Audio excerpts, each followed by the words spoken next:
All right, guys, time for somebody who is way smarter than me to tell me why we shouldn't celebrate Christmas. Let's get to it. What would Jesus say about Christmas? I'll tell you. You ready? What would Jesus say about Christmas? Well, that's an excellent question, and I've got my own opinion on that, and I believe that Jesus would say, "Why are you guys celebrating my birthday when it's not my birthday?"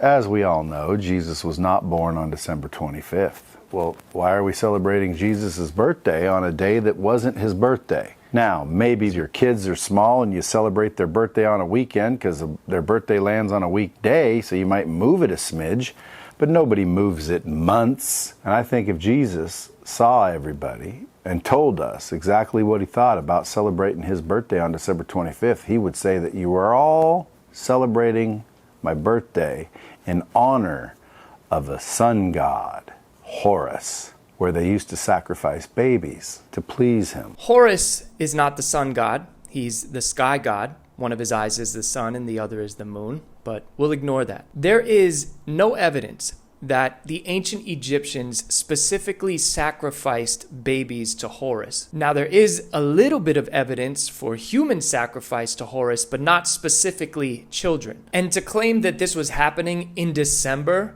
is just nonsense, because the only evidence we have of the ancient Egyptians having a celebration for Horus was during the Festival of Victory. And the Festival of Victory fell in the 6th month of the Egyptian calendar year. And sorry, but December is in the 4th month of the Egyptian calendar year. So for somebody who seems to know when Jesus was actually born, he's getting his timelines a little bit messed up. But anyway. And if you really think, if December 25th was actually a day of sacrifice of babies, how many babies would they have had to please Horus? None, because there was no baby sacrifice to Horus. Well, quite a few, I would imagine. Well, how many months does it take a baby? Because people want to be prepared. They want to plan ahead. So that brings us back 9 months prior to Christmas, where Easter. We celebrate Easter for what? The resurrection. Coincidentally, Easter, which is also another god, Ishtar, the god of war and fertility, which is why there's rabbits and eggs. What does war and fertility have to do with rabbits and eggs?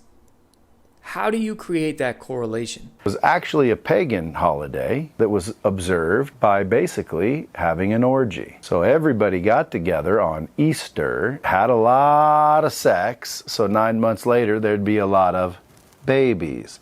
And coincidentally, when all those babies were born, old Horus was there December 25th, wanting you to slice them open and sacrifice the babies to him. And then here we are, thousands of years later, celebrating baby Jesus' birthday on Christmas, when in reality on Christmas was a sacrificial day where millions of babies were slaughtered. And that is what I think he would think.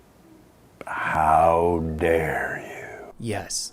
How dare you completely mess up history like that? So I'm not going to spend time getting into the whole Ishtar Easter thing. I have another video on that. I'll leave it at the end. But all you really have to do is go put Easter into Google Translate and type any other language besides English, and you're going to see that it closely relates to Passover, because Easter is the Christian Passover. So let's break this down. What he's saying is that in ancient Egypt, 9 months before they do this whole Horus celebration thing, they would have an orgy in honor of Ishtar so that they would have the babies for Horus. Now, there's many problems with this theory, but one of them is Ishtar is not an Egyptian god. Now, there were gods and goddesses of fertility in Egypt, but you had Isis, Min, Bes, and Hathor, or Hathor, or Hathor. I don't know.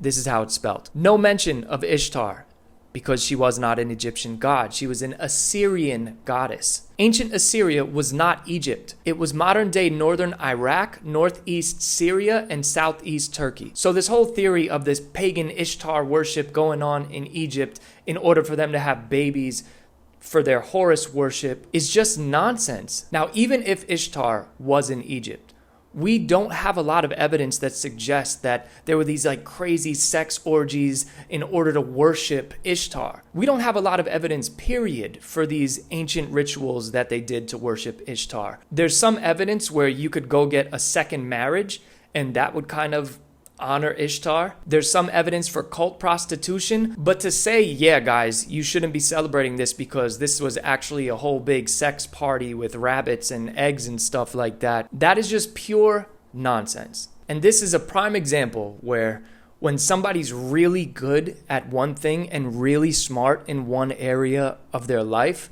they confuse their popularity and being really good at one thing with, hey, I know everything and I'm going to teach you everything. And then people actually listen to guys like this and get their history from somebody who's just really good at sales. Just because somebody is confident in what they're saying doesn't mean that they're correct. So with that being said, have a very Merry Christmas. And if you want to see my Is Easter Pagan video I did with my pastor, click right here. And if you want to see the Christmas video that I made last year, click right here. God bless. I'll see you on the next one.